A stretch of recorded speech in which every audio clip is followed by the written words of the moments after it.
Tweet آ گئی یا press release آ گئی کہ جی ایشیا کپ کا شیڈیول بھی جو ہے وہ بھی انہوں نے بنا کے شائع کر دیا.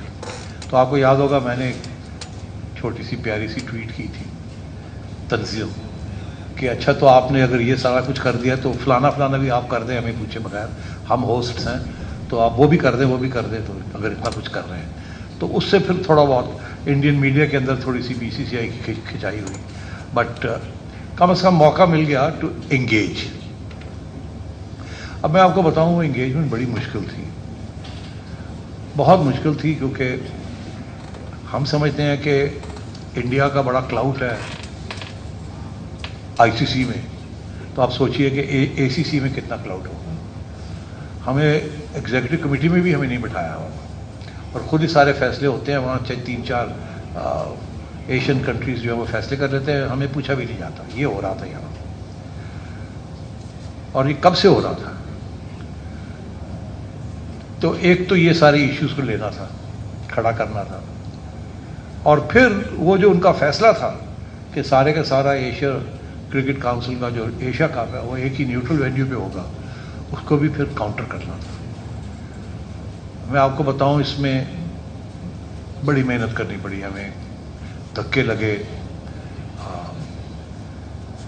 بات سننے کے لیے کوئی تیار نہیں تھا, کیونکہ ان کا یہ موقف تھا کہ یہ تو فیصلے ہو چکے ہیں, آپ you are Johnny come lately, آپ کو کیا پتا اب تو یہ فیصلے ہو چکے ہیں.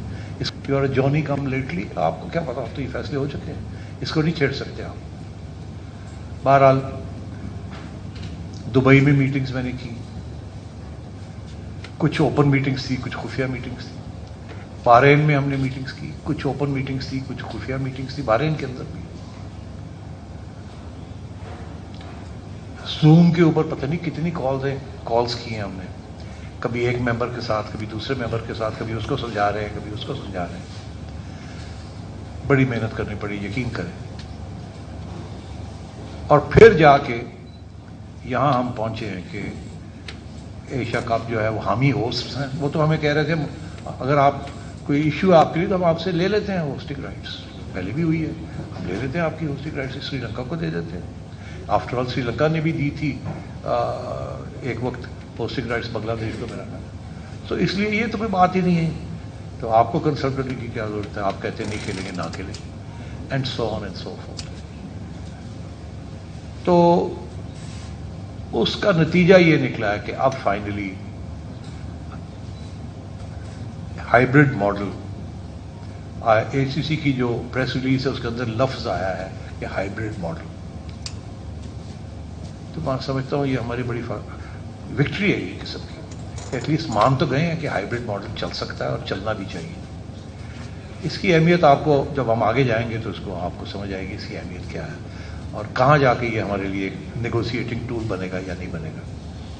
But for the time being میں اسی کے اوپر فوکس کرنا چاہ رہا ہوں. اب اس سچویشن میں ان لوگوں کی کوشش تھی کہ ورلڈ کپ کو لنک کیا جائے اس کے ساتھ. مطلب یہ کہ آپ کھیلیں گے انڈیا میں کہ نہیں کھیلیں گے, اور وہ ایک لے کے بیٹھے ہوئے تھے کہ پہلے وہ آپ بتائیں ہمیں, پھر ہم ادھر آئیں گے ایشیا کپ کے ساتھ. تو وہ بھی ایک مسئلہ تھا کہ ان کو الگ رکھنا, کیونکہ ہمیں کیا پتا ورلڈ کپ جب ہوگا تو یہاں کون سی حکومت ہوگی, کیا حکومت پاکستان کا موقف ہوگا. یہ فیصلے جو ہے سیکیورٹی ریلیٹڈ فیصلے یہ تو آسٹریلیا بھی کرتا ہے, ہیومن رائٹس کے اوپر کرتا ہے, انڈیا سیکیورٹی ایشوز کے اوپر کرتا ہے, ہم بھی کر سکتے ہیں کیونکہ ہمارے بھی سیکیورٹی ایشوز رہے ہیں. 2016 میں آپ کو یاد ہوگا ہم نے وینیوز چینج کروائے تھے اینڈ سو آن. تو ان کو الگ رکھا, بڑی پریشر تھا اس کے کہ ان کو جوڑے. اگر ہم یہاں کچھ میچز آپ کو دیتے ہیں تو پھر آپ کو انڈیا میں آ کے کھیلنا پڑے گا, یہاں تک کہ جی احمد آباد میں کھیلنا پڑے گا, فلانی جگہ کھیلنا پڑے گا. یہ اور وہ پروپیگنڈا انڈین میڈیا میں چل رہا تھا, اس کو بھی رکھنا تھا دور. تو خیر اب ہم یہاں پہنچے ہیں کہ 15 سال کے بعد ایک ملٹی لیٹرل ایونٹ یہاں ہونے جا رہا ہے. آخری میرے خیال 2008 میں تھا, اور یہ جو طویل جرنی تھی ہماری، ٹریولاگ تھا. یہ شروع ہوا پی ایس ایل کا 1 میچ لاہور میں، پھر 4 میچز، اور چلتے چلتے چلتے اب سارے میچز پاکستان میں ہو رہے ہیں.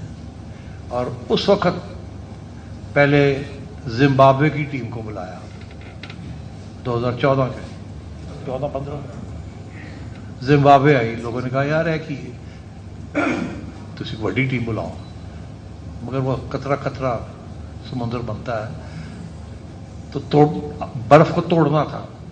زمبابوے آیا، پھر انٹرنیشنل 11 لے کے آیا.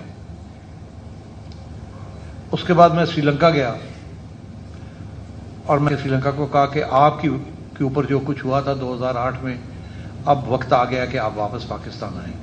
آپ آئیں گے تو راستہ کھلے گا ہمارے لیے. اور میں گارنٹی کرتا ہوں آپ کو کہ ہماری سیکیورٹی بڑی اچھی ہے، VVIP پریزیڈنشل سیکیورٹی. اور پھر میں نے انہیں یاد دلایا کہ جب سری لنکا کے اندر سول وار ہو رہی تھی تو ساری دنیا کے اسلام آباد میں مسلم لیگ نون کی مرکزی جنرل کونسل کے اجلاس زرانہ ثناء اللہ خطاب کر رہے ہیں. میری جو ہے وہ پاپولیرٹی بہت زیادہ ہے. آج وہ کہہ رہا ہے میرے ساتھ کسی کا رابطہ ہی نہیں ہے، کوئی میرے ساتھ رابطہ کرتا ہی نہیں ہے، کوئی میرا فون نہیں سن رہا.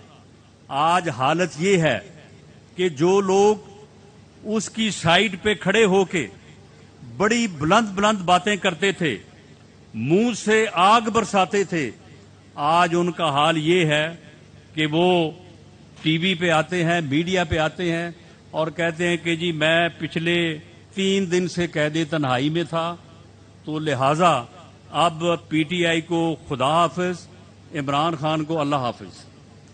اب حالت ان کی یہ